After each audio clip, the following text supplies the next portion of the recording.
Okay, first off, if you are watching the video version of this, just like my apologies because my ring light went out, my hair is very frizzy from humidity, and I look like I'm tired because I am. It has just like been a week, but I release a podcast every Tuesday at midnight, and it's just a commitment that I want to honor. So, like, we're just rolling with the things that aren't working right now. So, just just wanted to disclaimer that for everyone suffering through the video version. Health misinformation, y'all. I hate all kinds of misinformation, but like health misinformation just hits different. When there are claims going viral that can impact people's like physical and mental well-being, it makes me very nervous. This episode is not my first fact check on viral health misinformation, and I doubt it will be my last. But you're going to see me like feeling a little uncomfy because y'all, Dr. Kirsten Lee Hill is not that kind of doctor. Should a medical doctor like an MD or a DO be the person like debunking this viral claim we're about to go into? I would argue yes, absolutely. But they haven't yet, at least not that I've heard or seen. So, like, I'm going to because I think it's the right thing to do. Like, someone has to call this stuff out. And in this case, the someone is going to be me. And in this case, the stuff that I'm referring to is a viral claim that I saw this past week that a PhD scientist and health educator shared about blood sugar regulation. Here's what this person shared on X, on TikTok, on Instagram. Those are the places I saw it. Maybe it's even more places than that, right? Direct quote. A new study found that performing 10 bodyweight squats every 45 minutes during an 8.5-hour period of sitting improves blood sugar regulation better than a single 30-minute walk. Welcome back to Is This Legit? Research Reality Check with me, your host, Dr. Kirsten Lee Hill. Today we're going to dive in and fact check this viral claim that says like, hey, you can actually do 10 squats instead of taking that 30-minute walk and your blood sugar is going to like look good. But to be clear, today we're not just talking about that one viral claim. We're talking about just generally how health information gets distorted, why it's a problem, and what we can do about it. Lucky for me, and I guess lucky for you all, if you know how to read a peer-reviewed research article, you can pretty much understand them across sectors. Like, you might need a little help from like a dictionary or Google or AI to understand some words, but like for the most part, they're the same sections. It's a pretty straightforward read to fact check.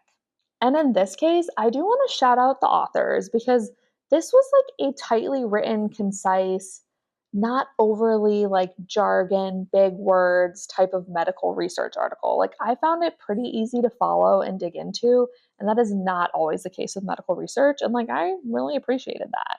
So is this viral claim about 10 squats true? Now, I'll tell you what, when I first heard this claim, I thought like, oh, like that's super interesting. I wonder if it's true. And that's an important thing to know, right? Misinformation works because it sounds like it could be real. But if you were to actually take the time and read the study, you'd realize that this claim about the squats compared to a 30-minute walk leaves out some really critical details that will totally change how you interpret that fact. Hilariously, in this case, you don't even have to look at the study itself. You can just read the title of the study and get a little preview of this. Here's the title. Enhanced muscle activity during interrupted sitting improves glycemic control in overweight and obese men. Did you catch that? These findings apply specifically to overweight and obese men. You get that just from the title, but if you were to dig in deeper, you would know it's not just any men. The study was done on 18 young, like the average age was 21, sedentary, meaning they spend a lot of time sitting, they're not very active, men. And yet online, this is being shared as general advice for everyone by a person with a PhD who says they are a health educator. What I found like particularly interesting, like it made me laugh and I'm like, oh my God, this is so scary kind of way, is that on Instagram, in the caption of this like viral video, the name of the study is provided as like a resource, which is like a great best practice. Like, yes, share the name of the study. That's amazing. But interesting that like we're talking about this fact like it's true for everyone, where if you even just like read the name of the study, you see that it was done on a very specific group of people. What makes me laugh in a like, ha ha ha, oh my God, this is so scary kind of way is that in the Instagram caption of this post, the title of the study is actually included. And what I'm wondering is just like, how did a PhD scientist and health educator who was sharing this not think that it was important context to give in their like verbal overview sharing this fact? Like, I'm in shock. Just like casually drop the name of the study that makes clear that this was like a very specific group of overweight and obese men that the finding applied to, but like talk about it like it's generally true for everyone. That's wild to me. Now, some people might say, like, sure, but like we have some reasons to believe that what's true for this group of people is true for all people. And to those people, I would just say, please show me the evidence. Because this study only had 18 people in it. That is an arguably small sample. I'm not necessarily compelled to believe that what's true for these 18 young men who are overweight and obese is necessarily true for everyone. Sample aside, there are other issues with this viral claim. And this, I just like, oh, I love it. This was so fun to dig into because like the fact about the squats just gets so much more interesting. Because the viral claim is about how 10 squats every 45 minutes over about like 8.5 hours is better for your blood sugar than a 30-minute walk. But is that even true? I'll admit, the first draft of this episode that I did, I thought it was. And then I did my due diligence, a final pass through the methodology, and, well, stay tuned. Let's talk about this study and what it actually found. So, the study was a randomized 4-arm crossover study. Kirsten, what does that mean? That means that there were 4 conditions that they were looking at in this study. In this case, one was sitting, one was taking a 30-minute walk, one was taking 3-minute walks throughout the day, and one was related to squats. And so each person that participated in this study did all of these things, but the order that they did these things was random. So they were like randomly assigned to a particular order. So like someone might have been assigned to do like the sit first and then the squats and then the 30-minute walk, right? And someone else might have been assigned to like start with the 30-minute walk and then the next day do the sit and then the next day do the squats, right? So that's what it means to be a 4-arm randomly assigned crossover study. Crossover meaning like you're doing all of the conditions. And let's just like quickly go into the details of each condition because y'all, this is where it gets juicy. The control group is the sit group. Like this is the sedentary group. So on the day that you are assigned to the sit group, what you're doing is you're sitting uninterrupted for 8.5 hours. They clarify that like you're in an upright position in a comfortable chair and your job is to like minimize excessive movement. There is also a group that they called 1, and the 1 group is assigned to do a 30-minute walk, and it's at like a light intensity. It's 4 kilometers an hour. That's like 2.5 miles an hour. That's a pretty like leisurely pace, I would argue. And they did that just like once on a treadmill during the day. Then we have the walk group, and the walk group did 3-minute walks at the same pace, right? So this 4 kilometers an hour. And they did the 3-minute walks every 45 minutes for a total of 10 times throughout the day, which meant that over the course of the day, they also got in 30 minutes of walking at the same intensity as the people who only did 1 walk. And lastly, pay attention here, we have the squat group. And what did the squat group do, you might ask? Thinking that the answer is going to be they did 10 squats every 45 minutes. The squat group did 3-minute bouts of squatting every 45 minutes, 10 times throughout the day. And they like listened to a tape and the soundtrack beeped every 5 seconds. So what that means is during your 3-minute bout of squatting, you did about 36 squats. So you did 36 squats, 10 times a day. You did about 360 squats a day. So we have a claim that says 10 squats every 45 minutes, when the reality is it's more like 36 squats. That's a big difference. I don't know if y'all have done squats, but the difference between 10 and 36, I would argue that is a big difference. And to add to this comedy of errors, this also means Newsweek's report that, direct quote, a study suggests that performing 100 squats per day, broken up into 10 squats every 45 minutes, may significantly improve your body's ability to control blood sugar, is also an incorrect interpretation because it's not 100 squats per day, it's 360 squats per day. So this fact from the study is not only getting reported without context, but it is getting reported like all kinds of wrong. And I had to ask myself, like, how does this happen? And to be blunt, like, people misread the research. And in this instance, this is like wild, y'all. This entire misinformation cycle might have just started from bad grammar in the abstract. The abstract is like the little overview of the study that they give at like the beginning of a publication. The way that the sentence about squatting is written in the abstract does kind of make it sound like they did 10 squats every 45 minutes, when in reality they were doing 3 minutes of squats every 45 minutes. And I want to just like read it to you so you can see like why it's so important to pay close attention, and also just like you can't rely on an abstract, okay? So in the abstract, when they're describing these like 4 conditions, it says sitting with 3-minute walking at 4 kilometers an hour, walk, or squatting, squat, every 45 minutes for 10 times. So if we read that, it totally makes it sound like you're squatting 10 times every 45 minutes. I get it, but it's an issue with like sentence structure, which just like, holy wow.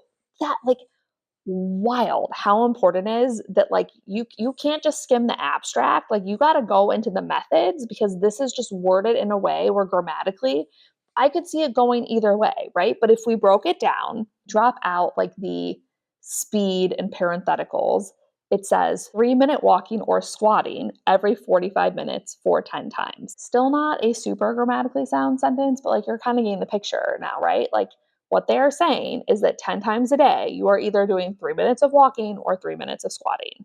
So, like, a poorly worded sentence is setting off massive health misinformation. And to be fully transparent, y'all, when I first reviewed this study, I also initially misread this detail because I had read the viral claim about 10 squats and I had read the abstract, also 10 squats. And so when I got down to like the sections, I was like, yeah, right. We know what's happening here, right? I read it too fast, you know. But because I always like to fact check myself multiple times, I reread the methodology section again, and that's when I was like, "Oh my god." And then had a double "oh my god," because with all of these misinformation scripts, when I'm done, I give ChatGPT my script and I upload the original article and I ask it to check me for accuracy. ChatGPT is like my BFF when it comes to discussing misinformation because I have no one else to talk to about it. So ChatGPT like reviewed this whole thing and was like, yeah, it's right. And just because I love transparency and think this is an interesting learning example, when I realized the mistake, I said to ChatGPT, I said, hey ChatGPT, I see a mistake. I'm curious where it came from. For the squat condition, it says participants engaged in 3-minute bouts of squats following the soundtrack every 45 minutes, 10 times throughout the day for a total of 30 minutes. So that means if you did 30 minutes of squats a day every 5 seconds, then you're doing 360 squats a day, not 10 squats every 45 minutes. And ChatGPT said, great catch. The discrepancy likely comes from how the viral claim framed the study versus what the study actually tested. And like then it gives like a whole, long explanation, right? And it was like, do you want me to update your script? And I said, no. Do you have thoughts on why, when you read the PDF, you didn't catch that? ChatGPT said, that's a really interesting question, and I appreciate you asking it. Here's what I think happened. 1, the viral claim acted as a cognitive anchor. When I first processed your notes in the PDF, the viral claim, 10 squats every 45 minutes, was already in my mind.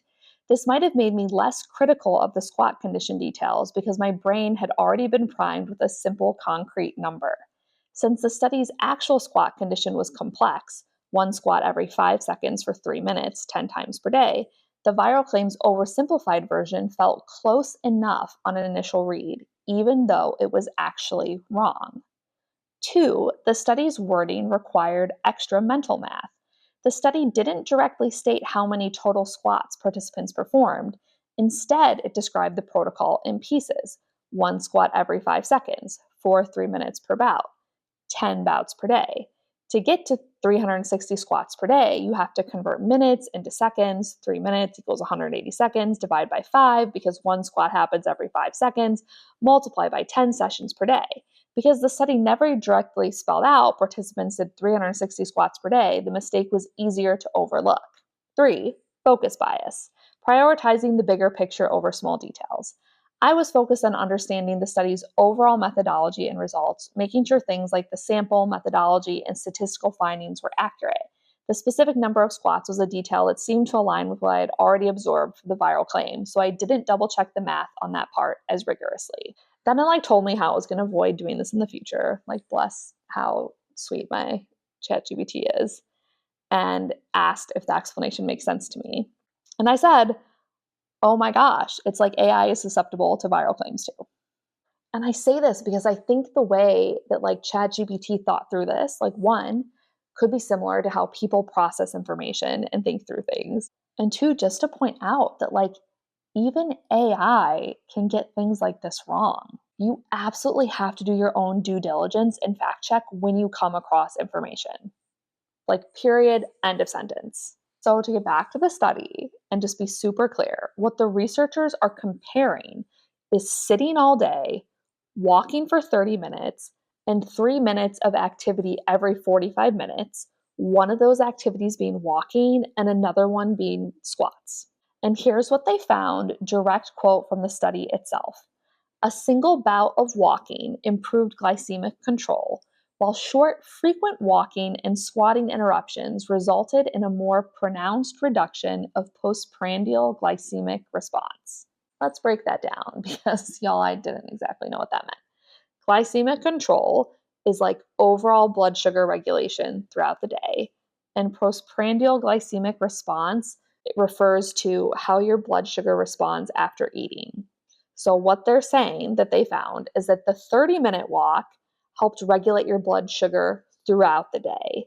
And the more frequent movement breaks, whether it was walking or squatting, were better at preventing blood sugar spikes after meals. So to be super clear, any movement at all, better than sitting all day. But frequent walks or squat breaks helped your blood sugar more than just a single 30-minute walk. Walking and squatting had similar effects, so this was absolutely not about squats being better. It's about having movement to break up periods of sitting. So when I think about the viral claim, right? 10 body weight squats every 45 minutes to improve your blood sugar is better than 30 minutes of walking. To me, here are the dangers with that going viral, right? For starters, that claim is overemphasizing a particular type of movement, in this case, squats. Not everyone can do squats. For people with mobility limitations, squats might not be accessible. And so if we focus too much on this, squats are best, which is not even true in this instance, we miss the bigger, more useful message that breaking up your sitting with these 3-minute periods of movement is better for your blood sugar. The takeaway isn't you need to do 10 squats, particularly because it's not that you need to do 10 squats, it's that you need to do 3 minutes of squats. The takeaway is that doing movement, even in short periods of time throughout the day, is just as good, if not better, than setting aside a 30-minute block of time for exercise. So it's you know what? You don't have time to go on a 30-minute walk. No worries. Take that 30-minute walk and break it up into smaller walks throughout the day. That is also a valid message to take away from this study. But what people are taking away is this hyper focus on squats, and the wrong number of squats at that. Ever since COVID, I feel trust in health advice has never been shakier. People are skeptical, and I get it. I am one of those people. There have been too many oversimplified, misleading, or just outright false claims about health. And when people realize that they've been misled, they start to distrust everything. And on one hand, I am saying you should distrust everything until you fact check it yourself.